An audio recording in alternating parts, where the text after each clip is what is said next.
Welcome to CA4IT's Online Marketing U program, episode 31, entitled Positive Self-Talk.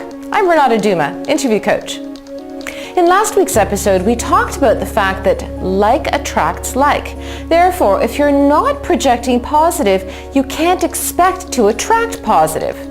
We talked about James Allen's book, As a Man Thinketh. Remember, you can download a free copy at www.asamanthinketh.net, and I highly recommend you do so if you haven't yet.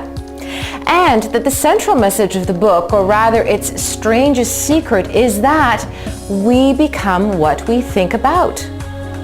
I also left you with a scenario where you're about to get mowed down by a defenseman who wants to go through you and tear off your quarterback's kneecaps, and what to do with the subsequent fear that arises, as it does in any interviewing situation when you're facing a slightly different yet not any less scary behemoth. What to do? Well, that's simple. Let's take the example of personal fitness. We all know how hard it can be to redirect your thinking when it comes to it because, as we've all experienced, if you can't wrap your head around exercising, you're never gonna do it. Much like interviewing.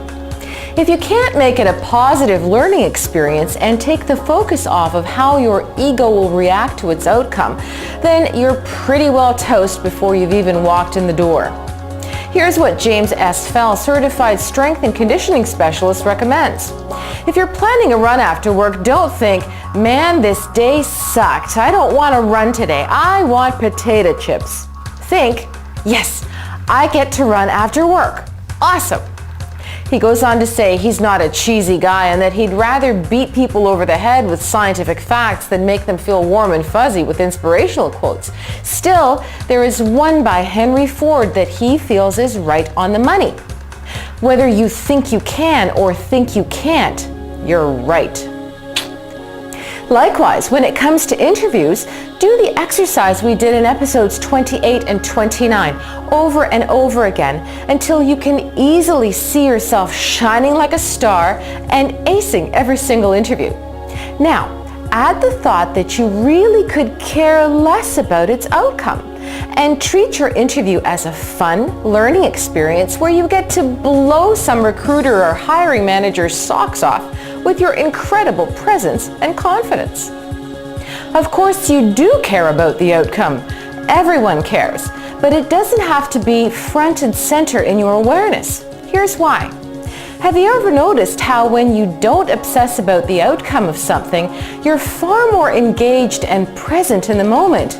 Like at a party, when you see someone attractive across the room.